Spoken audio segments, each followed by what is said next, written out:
The screen door clicked shut behind Josiah Moore as he stepped into the front room and pulled the latch. The house was quiet again, the kind of quiet that came after a church program when the last voices had faded and the children's excitement finally ran out. In the rooms behind him, his 4 kids and the 2 guests they'd brought home were still talking in low bursts, whispering about the songs and the little parts they'd performed. Sarah moved through the kitchen with practiced hands, clearing what needed clearing and setting the house back into order. Mary Catherine had asked earlier if her friends could stay, and her parents had said yes. Lena Stillinger and her little sister Ina had walked back with them after the Children's Day program at the Presbyterian Church, which ended around 9:30 p.m. The group reached the Moore house not long after, close to 10, 6 kids trailing in with the soft scuff of shoes and the extra energy that came from being allowed to break routine for one night. By the time the lamps were turned down, the children were upstairs, settled into beds in the small bedrooms. Josiah and Sarah went into their room, closing the door the way parents did when the day was finally over. Downstairs, Ina and Lena were placed in the guest bedroom off the parlor. The house settled around them. In a town like Villisca, the late-night noise thinned out quickly, and then it did what towns always did. It went still. Sometime after midnight, someone came in. The front door did not splinter. The windows did not shatter. There was no shout that woke the street. Whoever entered did it the way a person moved who did not want attention, who already understood the plan. The killer carried an axe, and investigators later believed it was one that belonged to Josiah.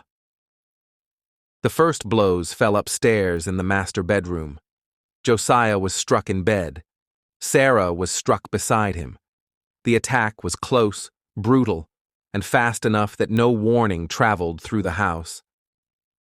The killer moved from room to room, going next to where the children slept, raising the axe and bringing it down again and again.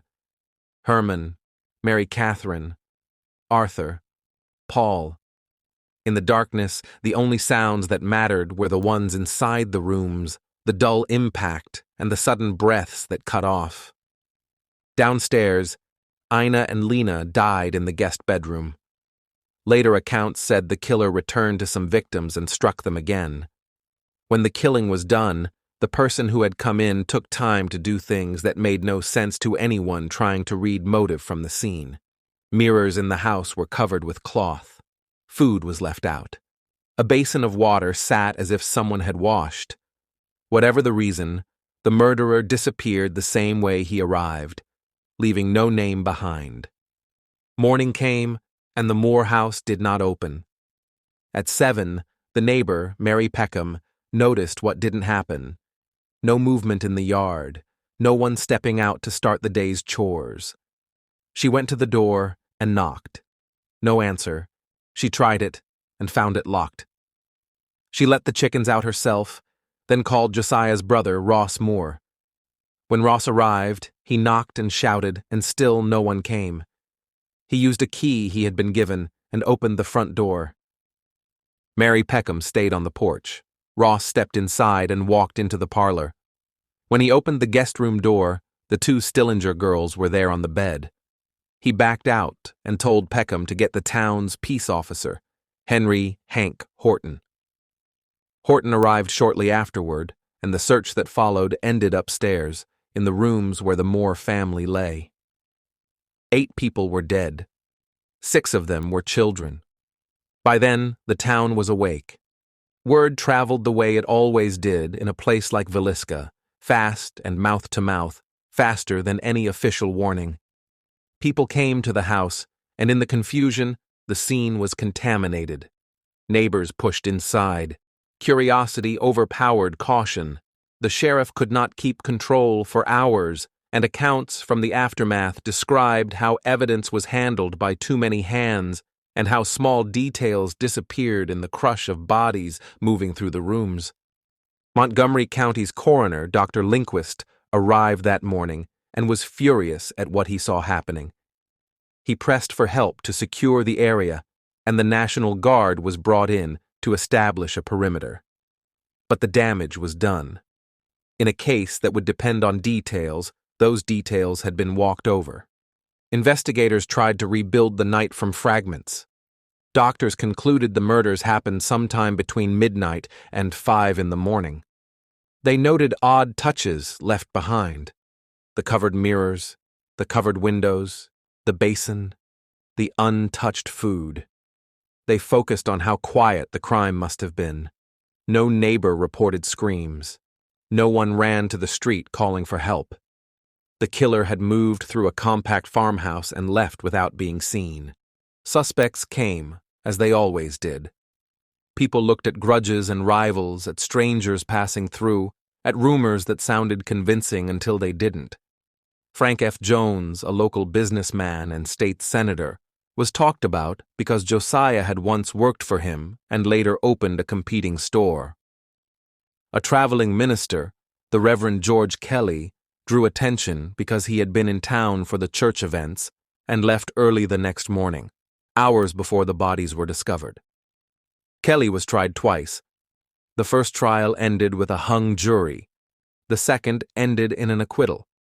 The murders remained officially unsolved, a case with a list of names attached to it and no verdict that closed it. Time did what it always did to a crime scene.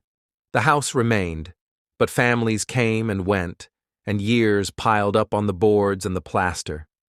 In the 1990s, the Moore home was restored to resemble the way it had looked in the early 20th century, before modern updates changed rural life. It became a place people could visit, a preserved farmhouse built around an unfinished case.